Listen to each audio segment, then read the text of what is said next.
งานใหญ่ในครอบครัวได้หลายพี่น้องแล้วก็เป็นวันที่รอคอยวันสำคัญอีกเนาะก็คืองานแต่งน้องอ้ออุ้ยบ่แม่นงานแต่งเอียงเด้อบ่อยเว้าไปเลยเด้อพี่บอยเด้อหาคู่ให้ลูกก่อนสิให้แต่งหัน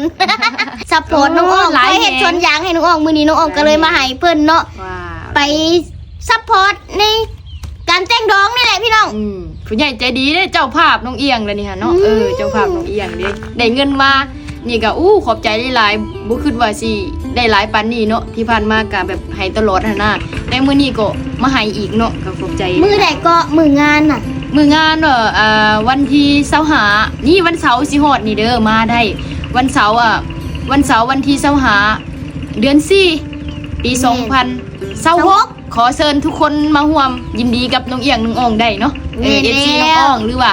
ทีมงานน้องอ่องหรือว่าFC ครูบาอาจารย์เนาะก็ขอเรียนเชิญได้มาร่วมยินดีกับน้องเอียงได้เนาะพ่อบอยกับเอกิซันมาเด้อเนาะบ่ได้เฮ็ดบัตรเชิญซ้ำประกาศเอานี่แหละพี่น้องเนาะก็แบบนับถือเพิ่นเป็นครอบครัวนึงแหละพ่อบอยกับเอกิซันแล้วก็ทีมงานเนาะมาร่วมยินดีนำในเด้อเนาะมีหยังก็กินนำกันงานเล็กๆน้อยๆงานเล็กๆน้อยๆที่แรกว่าสิเฮ็ดบัตรเชิญแต่แม่บอกว่าบ่เฮ็ดเลยลูกครอบครัวเฮาก็บ่ได้มีอีหยังเนาะแล้วก็บ่ได้มีผู้รักผู้ใหญ่หลายนะก็เลยว่าเว้าน้ำบ้านน้ำเมืองเพิ่นนี่แหละพอแต่แบบให้มันฮอดเป็นถึงคนในนี่แหละเนาะเฮาก็เฮ็ดพอซัมมีนี่แหละเฮ็ดตามฮีตของประเพณีเนาะให้มันแล้วถูกต้องตามบ้านตามเมืองเพิ่นก็เลยมาเฮ็ดเนาะมีหยังก็กินนำกันพี่น้องเอ้ยไอ้สบู่บอกต่อนี่แล้วก็บ่พอพ่อบอยกับไอ้กิซันน้องอ่องบ่ได้มีมื้อนี้แน่นอนพี่น้อง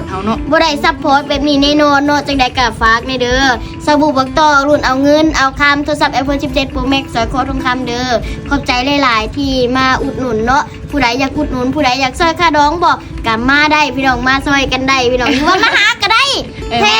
มาหาก็ได้ยินดีต้อนรับเบิดทุกคนนั่นแหละเนาะแม่นครูอาจารย์หรือว่าพ่อยก็เห็นคลิปนี้แล้วก็มาเด้อแม่นที่บ่ได้ฮอดทั่วถึงก็มาหาได้พี่น้องมาด้วยใจโทรศัพท์นี่เนาะแม่นเอาด้วยใจเลยนะเพราะว่าทุกคนได้ฮู้จักพวกเฮากับผ่านโทรศัพท์นี่กันหลายคนเนาะที่ติดตามเฮาหลายแล้วก็ฮอดหน้าบ้านหน้าเฮือนทุกคนทางช่อง YouTube นี่ทางFacebook น้องอ่องนี่เด้อเนาะทางออนไลน์นี่แหละถือว่าเล่าแล้วได้นี่เล่าเด้อมา